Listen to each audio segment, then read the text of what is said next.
Pedro Acosta belum puas meski pimpin klasemen. Saya ingin mengalahkan Marc Marquez secara murni. Persaingan panas langsung tersaji sejak seri pembuka MotoGP Thailand 2026 di sirkuit Buriram. Hasil balapan memang menempatkan bintang muda Pedro Acosta sebagai pemimpin klasemen sementara. Namun, di balik pencapaian tersebut, pembalap Red Bull KTM Factory Racing itu justru mengaku belum merasakan kepuasan penuh. Bagi Acosta, kemenangan sejati bukan hanya soal angka di klasemen, melainkan bagaimana ia mampu mengalahkan rival utamanya, Marc Marquez, dalam duel yang benar-benar adil di lintasan. MotoGP Thailand 2026 memang menjadi seri yang penuh drama sejak awal akhir pekan. Balapan sprint menghadirkan pertarungan ketat antara Pedro Acosta dan Marc Marquez yang saat ini memperkuat tim pabrikan Ducati Lenovo Team. Pada sprint race tersebut, Pedro Acosta berhasil keluar sebagai pemenang. Namun, hasil itu tidak sepenuhnya membuatnya puas. Pasalnya, Marc Marquez yang terdepan setelah duel sengit dengan Pedro Acosta harus menerima penalti drop satu posisi akibat manuver agresifnya dalam lap terakhirnya kepada Pedro Acosta. Situasi tersebut secara tidak langsung membantu Pedro Acosta mengamankan kemenangan. Bagi sebagian pembalap, kemenangan tetaplah kemenangan. Namun, tidak demikian bagi Pedro Acosta. Pembalap Spanyol berusia muda itu justru melihat situasi tersebut sebagai sesuatu yang belum benar-benar mencerminkan duel murni antara dua pembalap yang sedang berada dalam performa terbaiknya. Dalam pandangannya, Marc Marquez masih merupakan salah satu tolok ukur tertinggi di MotoGP. Dengan pengalaman panjang serta mental juara yang telah terbukti selama bertahun-tahun, Marc Marquez tetap dianggap sebagai lawan yang harus dikalahkan secara langsung di lintasan, bukan melalui situasi yang dipengaruhi penalti ataupun masalah teknis. Drama tidak berhenti pada sprint race. Pada balapan utama hari Minggu, cerita kembali berubah. Pedro Acosta tampil konsisten sepanjang lomba dan mampu memperbaiki posisinya karena performa yang solid. Namun di sisi lain, Marc Marquez kembali menghadapi kesialan yang tak terduga. Pembalap Ducati tersebut mengalami masalah teknis serius yang kemudian diketahui berasal dari pecahnya ban saat balapan berlangsung. Insiden tersebut jelas mengganggu performa Marc Marquez dan membuatnya tidak mampu bertarung dan menyudahi balapan lebih awal. Kondisi ini membuat Pedro Acosta kembali merasa bahwa hasil yang ia raih belum sepenuhnya mencerminkan pertarungan sebenarnya. Ia menyadari bahwa dalam kondisi normal, Marc Marquez adalah pembalap yang sangat sulit dikalahkan. Justru karena itulah, Pedro Acosta memiliki ambisi yang jauh lebih besar dari sekedar memimpin klasemen sementara. Ia ingin membuktikan bahwa dirinya mampu mengalahkan Marquez melalui duel murni, adu kecepatan, strategi balapan, serta kemampuan membaca situasi di lintasan. Sikap tersebut memperlihatkan mental kompetitor sejati dari Pedro Acosta. Meski masih berada di tahap awal kariernya di kelas utama, ia sudah menunjukkan standar yang sangat tinggi terhadap dirinya sendiri. Banyak pengamat melihat bahwa rivalitas antara Pedro Acosta dan Marc Marquez berpotensi menjadi salah satu cerita besar dalam musim MotoGP tahun ini. Di satu sisi, ada Marc Marquez, sosok juara dunia dengan pengalaman luar biasa yang kini mengendarai motor Ducati yang terkenal kompetitif.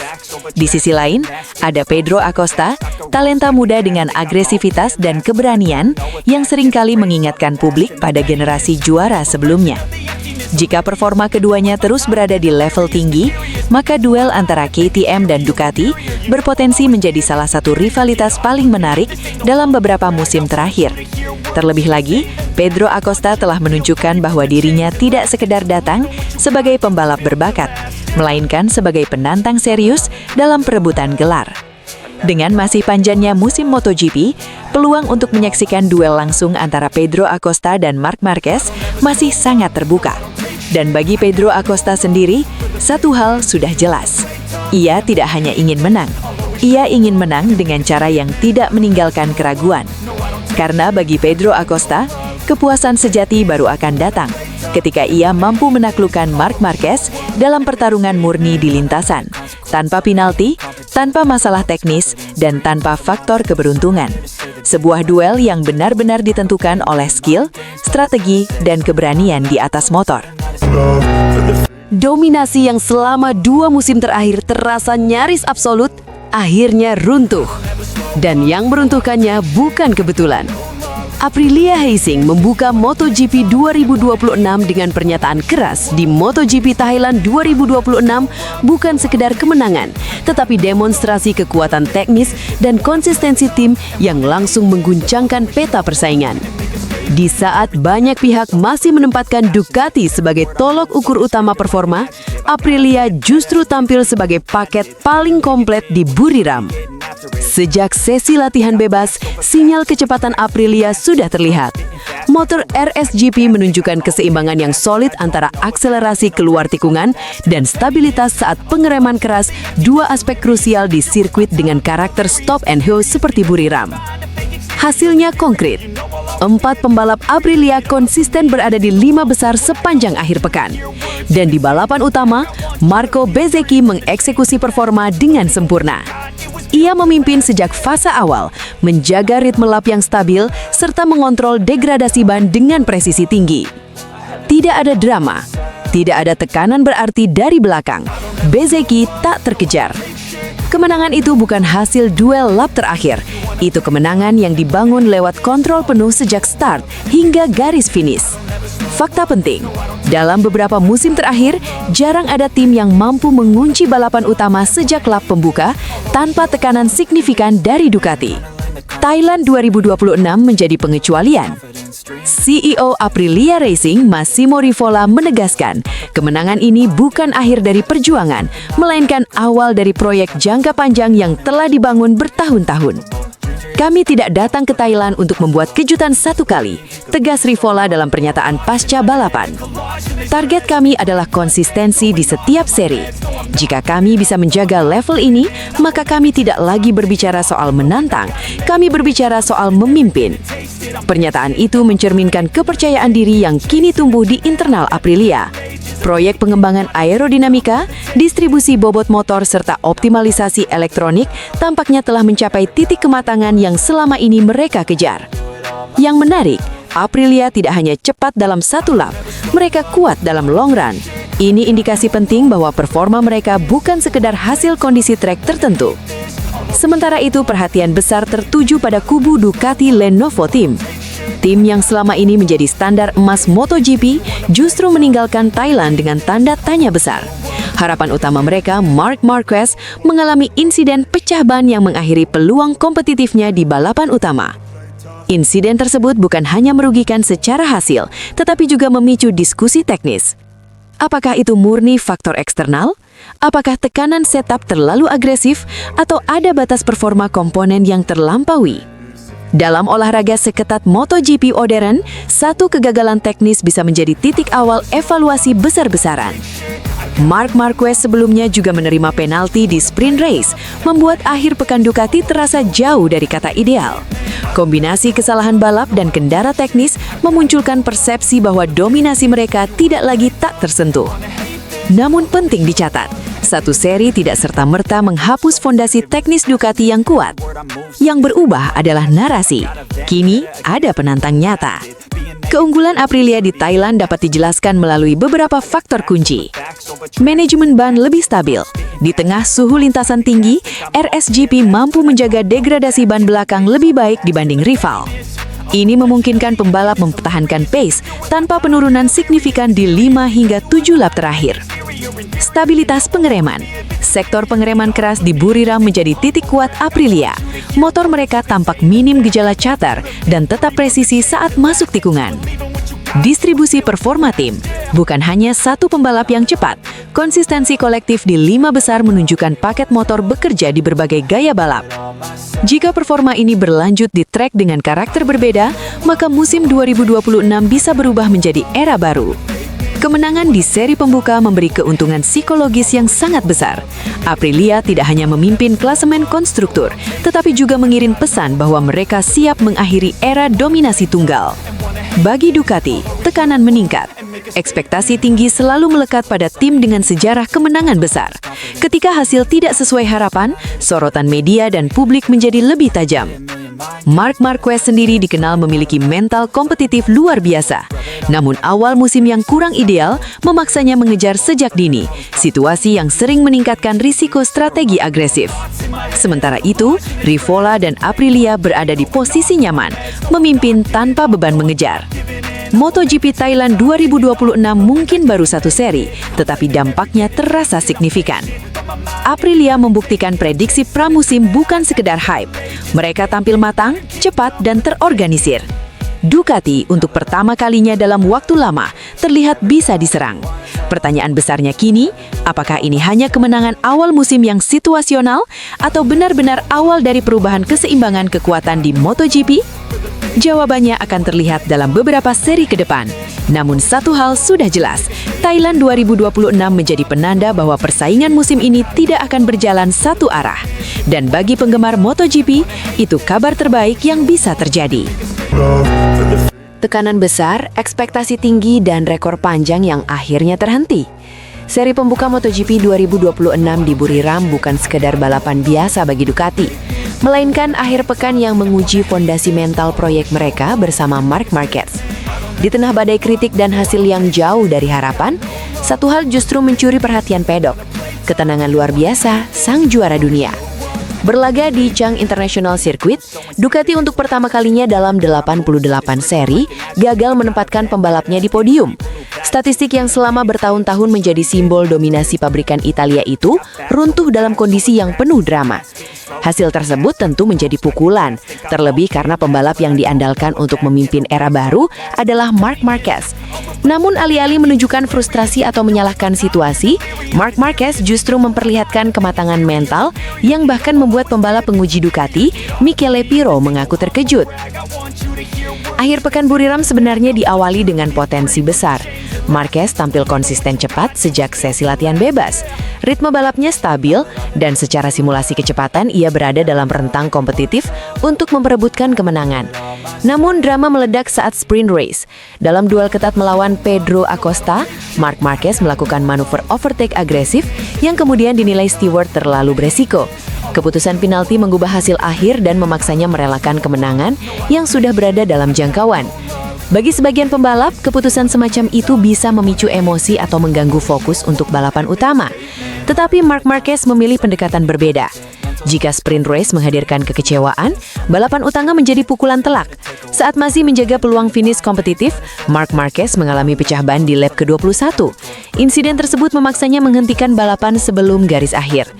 Kondisi suhu lintasan yang tinggi di Buriram memang memperumit manajemen tekanan ban. Ducati dikenal memiliki karakter motor yang agresif dalam akselerasi dan pengereman. Namun di kondisi ekstrim, keseimbangan tekanan ban menjadi faktor krusial. Ketika tekanan meningkat di atas ambang optimal, degradasi bisa terjadi lebih cepat dari prediksi. Ducati terus bekerja. Kami harus bekerja keras, tapi tidak perlu panik. Ini soal ban yang berbeda. Mari kita lihat di balapan berikutnya, ujarnya dengan nada tenang. Kalimat tersebut menjadi sinyal penting. Alih-alih memperdebatkan penalti atau menyalahkan regulasi, ia langsung mengarahkan perhatian pada evaluasi teknis. Secara teknis, pecah ban di fase akhir menunjukkan kombinasi antara beban lateral tinggi, suhu aspal, serta strategi tekanan awal yang mungkin terlalu konservatif atau justru terlalu agresif. Situasi seperti ini biasanya memicu ketegangan di dalam garasi. Namun menurut Pirro, reaksi Marc Marquez justru di luar dugaan. Sebagai pembalap penguji sekaligus sosok yang memahami dinamika internal Ducati, Pirro menyebut bahwa situasi seperti ini seringkali berdampak besar terhadap psikologi pembalap utama. Ketika tim mengalami kesulitan, biasanya banyak pembalap yang mulai panik. Mereka mempertanyakan motor, mempertanyakan strategi, bahkan terkadang meragukan proyek. Itu manusiawi, jelas Pirro dalam analisanya. Tapi Marc berbeda. Dia justru tetap tenang, fokus pada data, dan memberi motivasi kepada tim. Itu yang membuat saya tidak menyangka, tambahnya. Pernyataan tersebut menegaskan transformasi besar dalam pendekatan Marc Marquez. Jika di masa lalu ia dikenal sebagai pembalap dengan gaya agresif dan reaksi emosional yang kuat, kini ia tampil sebagai figur pemimpin proyek. Bagi Ducati, kegagalan podium setelah 88 seri bukan sekadar angka statistik. Itu menyangkut citra dominasi dan ekspektasi publik. Musim baru saja dibuka dengan tekanan besar, terutama karena proyek bersama Marc Marquez digadang-gadang sebagai fase baru supremasi mereka. Dalam situasi seperti ini, stabilitas mental pembalap utama menjadi kunci. Ketika sosok sentral tetap tenang, mekanik dan insinyur bisa bekerja lebih fokus tanpa tekanan tambahan. Marc Marquez tidak hanya menenangkan dirinya sendiri, tetapi juga mengirim pesan kuat ke dalam garasi. Proyek ini tidak runtuh hanya karena satu akhir pekan. Dari sudut pandang teknis, akhir pekan di Buriram memberi banyak data berharga. Masalah tekanan dan ketahanan ban akan menjadi fokus utama sebelum seri berikutnya. Tim teknis kemungkinan akan mengevaluasi distribusi beban, setting suspensi belakang, serta manajemen temperatur ban saat long run. Piro menambahkan bahwa dalam pengembangan motor modern, reaksi pembalap terhadap kegagalan seringkali menentukan kecepatan solusi. Jika pembalap mulai emosional, proses pengembangan bisa melambat karena fokus terpecah. Tapi dengan sikap seperti Marc, semua orang bisa bekerja lebih jernih, tambahnya. Seri pembuka memang tidak berjalan sesuai rencana. Namun dalam kejuaraan sepanjang musim, konsistensi mental dan kemampuan bangkit jauh lebih menentukan daripada satu hasil buruk. Buriram mungkin menjadi peringatan keras bagi Ducati, tetapi juga menjadi pembuktian bahwa mereka memiliki pemimpin proyek yang matang mental. Marc Marquez menunjukkan bahwa pengalaman panjangnya di MotoGP telah membentuk karakter yang lebih tenang dan strategis. Di tengah rekor yang terhenti dan podium yang hilang, satu hal justru menguat, fondasi psikologis tim. Jika Ducati mampu menerjemahkan evaluasi teknis menjadi peningkatan performa, maka Thailand bisa dikenang bukan sebagai awal kemunduran, melainkan sebagai titik awal kebangkitan. Musim baru saja dimulai, dan ketenangan seorang Marc Marquez mungkin menjadi aset terbesar Ducati dalam menghadapi tantangan 2026. Ducati terpuruk di MotoGP Thailand 2026. Marc Marquez minta tim jangan panik. Untuk pertama kalinya dalam hampir 5 musim terakhir, warna merah tak terlihat di podium. Dominasi panjang itu runtuh di bawah langit panas Thailand, meninggalkan tanda tanya besar. Apakah era superioritas Ducati mulai retak? Di tengah badai spekulasi, sang juara bertahan Marc Marquez justru berdiri paling tenang dan mengirim pesan tegas ke garasi merah. Jangan panik. Balapan utama MotoGP Thailand 2026 di Chang International Circuit, Minggu 1 Maret 2026, menjadi momen yang tak akan mudah dilupakan oleh kubu Ducati Lenovo Team. Untuk pertama kalinya sejak GP Inggris 2021, pabrikan asal Borgo Panigale gagal menempatkan satupun pembalapnya di podium. Rangkaian luar biasa 88 balapan beruntun dengan raihan podium resmi terhenti.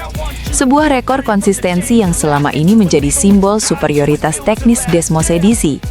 Ironisnya, kemerosotan itu terjadi hanya sepekan setelah Ducati tampil dominan dalam tes resmi di sirkuit yang sama. Kontras performa ini memunculkan kebingungan internal. Bahkan manajer tim Davide Tardozzi secara terbuka mengakui bahwa tim masih berupaya memahami akar persoalan yang menyebabkan performa mereka merosot drastis dalam kondisi balapan sesungguhnya. Sementara itu, rival justru berpesta.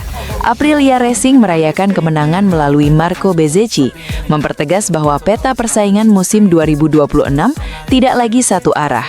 Ducati yang selama beberapa musim terakhir identik dengan kedalaman grid dan fleksibilitas setup, mendadak terlihat rapuh. Di tengah situasi sulit itu, Marc Marquez sebenarnya sempat membuka peluang menyelamatkan reputasi tim. Memulai balapan dengan pendekatan konservatif demi menjaga kondisi bahunya yang belum sepenuhnya pulih, ia memilih tidak terlibat duel agresif di fase awal. Strategi itu membuatnya sempat tercecer dari rombongan depan. Namun memasuki 10 lap terakhir, grafik kecepatannya meningkat signifikan. Telemetri internal menunjukkan Marquez mulai menemukan ritme, terutama saat fase pengereman keras dan akselerasi keluar tikungan lambat, dua sektor krusial di Buriram. Dengan pengalaman dan insting balapnya, ia perlahan memangkas jarak dan kembali masuk perhitungan perebutan podium. Drama kemudian terjadi di lap ke-21. Roda belakang mengalami kegagalan fatal yang memaksa Marquez menghentikan ambisinya. Ia merasakan sesuatu yang tidak normal, sebelum akhirnya menyadari bahwa pelek mengalami kerusakan parah. Sangat aneh karena peleknya sampai rusak total. Saya merasa beruntung tidak mengalami high side yang parah, ungkap Marquez dalam keterangannya. Dalam konteks teknis MotoGP modern, kerusakan pada pelek belakang bisa menjadi situasi beresiko tinggi. Pada kecepatan lebih dari 300 km per jam, kehilangan tekanan atau deformasi struktur roda dapat memicu high side hebat akibat perubahan mendadak pada traksi. Fakta bahwa Marquez mampu menjaga motor tetap tegak menunjukkan refleks dan kontrol luar biasa di situasi kritis. Marc Marquez menolak menyederhanakan insiden sebagai kegagalan tunggal. Ia mengindikasikan adanya kombinasi faktor, termasuk penggunaan karkas ban yang berbeda dari konfigurasi biasanya, serta benturan saat melibas curb ganda di salah satu tikungan. Dalam balapan dengan suhu aspal tinggi seperti